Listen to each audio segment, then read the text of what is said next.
Hello, Cody, Tony, Yay! and me. Welcome back. Welcome you back to my second endeavor to get the old GL 1000 going. And last time I found out that no gas coming where it's supposed to go into the cylinders. So I took the liberty and take my carburetors out here, and Tony can explain it. Tony, he can explain how it's been done. It's fairly easy. Carburetor and air chamber removal, an essay by me, Tony. Before removing the carb assembly, you have to remove the tool tray, air filter, and air filter box under the fake tank lid. I'll spare you the details about wing nuts and air cleaners. Disconnect the crankcase breather from the air cleaner case, then lift out the air cleaner case after you removed the bolts holding it down. So far, so good. I'm doing a great job. Remove the air cutoff valve. Very important, otherwise you can't slide the whole caboodle out. Disconnect the throttle and choke cable at the linkage end. This will be a little bit tricky. Disconnect the spark plug wires. Disconnect the fuel pump output hose at the pump body. Remove the 8 manifold bolts. Tap, tap, tap the carburetor assembly with a rubber hammer to loosen it, using caution. Do not pry between the manifolds and the head because this may damage the mounting surface, and we don't need that. Lift the carburetors and plenum as an assembly from the left side of the motorcycle. Seal the intake port with tape. Did that, check. Loosen the hose clamps and remove the manifold and rubber couplers from the carburetors. Easier said than done. They are rock hard. Do not try to remove the rubber couplers from the manifolds. The couplers are bonded to the manifolds. Avoid excessive twisting that may alter their alignment. Joe sure didn't abide by that. Good grief. That's all there is to it. Let's see what Joe discovered with the carbs. So I can show you what I found on the carburetor side of things. Unfortunately, I started all putting it into the bubble bath and cleaned it all up. But what I found out when I took it apart, the first one, oh, it looked so nice, wonderful. I got the piston being in the chamber, going up and down, doing the in and out thing. And the next one I took out, I thought, oh yeah, this is nice. Can't get it out, and what's missing? Something is missing here. So here it is. I don't know how that happened, but must have happened a while ago because it's all still dirty. So apparently the pistons go up and down just by sheer vacuum on the inner tube here, which is amazing to me that it doesn't leak out there, because you get the vacuum holes on the inside who go through here, go through the top, enter the tiny hole in there which nobody can see. It's on here. I don't know if you see it, probably not. And then it pulls up that piston with the help of that vacuum piston as well. So I don't know how that bike was ever running in the last whatever time it was running, but maybe it was, maybe it wasn't, I don't know. So I thought, one, that might be, maybe we can get one, maybe when I go on the online and find something. So then I opened up the next one, and unfortunately I took that piston out there, the piston out and measure it on the CMM, so it's still there. And same thing happened here. The vacuum part, piston of the piston part, vacuum piston part is no good. So that is very disappointing. So I got one, which is not very good. Then I opened up another one, and oh my gosh, same shit, except this one I cleaned up. I went on the cleaner, put it in the cleaner. So that was killing my let's get that shit together and drive around the block before we start chopping the frame and everything the way I want it.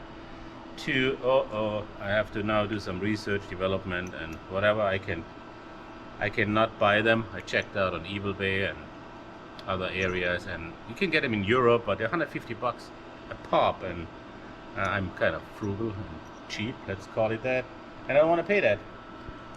So I decided to make my own slides for these carburetors, and for that one you will see at the end a little video how I figured out how that piston here is connected to the slide. So I pretty much machined it off. I wanted to know if they actually cast it in it or if they later install it, but by the crimp notches I was pretty sure they install it and then just pinch them a little bit so it won't come out. And I thought, hey, if they can do it, I can do it too. The only thing I have to be aware of is I have the same weight as this one, otherwise my vacuum might not be working properly. So I have to model it up and get some material. I want to use probably 70-75 T6 aluminum, a little bit better, because in the edge here in that corner there's hardly any material who holds that piston on. I mean, there shouldn't be any load on it, but I just want to make sure I have some better material. They don't use it because it's more money. Casting is cheap. Nobody makes a billet carburetor slide or carburetors in these days anymore, except fancy outfits. So, and but magnesium is flammable, you said. Magnesium is flammable. I could use magnesium with slider, but I have to figure out, like I said, when I model it up, I can input in my CAD system what material it is, and it calculates out automatically all the weight and what I need to know, so I can beforehand figure out what I gonna do. But in the end, it looks kind of horrible here. Looks like I never get it back together, and that's probably true. But lucky I got the camera, and we made some snapshots and little videos when I took it apart. Plus I got the manual, so it shouldn't be too bad to get these carbs back together once I make some new of these ones here. So for me, this is the end of the flagpole. Unfortunately, I shove them in the washer and they come out beautifully. So that's good. Looks like brand new. I have to get some more gaskets, especially the one for the plenum. That one is pretty hard. And then put it back together and synchronize it, I guess. Check it out if they fill up and keep the gas in and try to ride it. And from here on, I throw a couple snippets in when we took it apart and how I machined that part out of the piston, got it out of it. And it won't be such a long video. Next time I see you, I probably made the piston, or I don't know if you're interested in seeing how I made the piston or make the pistons, that let me know in the comments, and then I make a little video of that as well, so people can see it and I can rough it in there in the next video. Then I put it together. I don't know if I should make a video or not to put the carbs together, but hey, I do it. People wanted to see it, I will do it. But otherwise, that's pretty much the end of it. There's nothing else I can do right now. Just wait and work on the carbs. So I have to pick up my material and then do some other work first. And then when I have time, in the midnight hour or so, I make some slides. So hey, thanks for checking in for whatever, for 5 minutes or 10 minutes this time. And if you're interested to see all these other things, what comes along, hey, let me know. I will talk to you guys later. Wait a minute. Hang around if you want to see Joe extract the piston guide from the piston. But if you're not interested, have a great day, and we will see you next time.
Interesting.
Alright, that's the part here. That will be inserted in the new slide, and then hopefully it will work.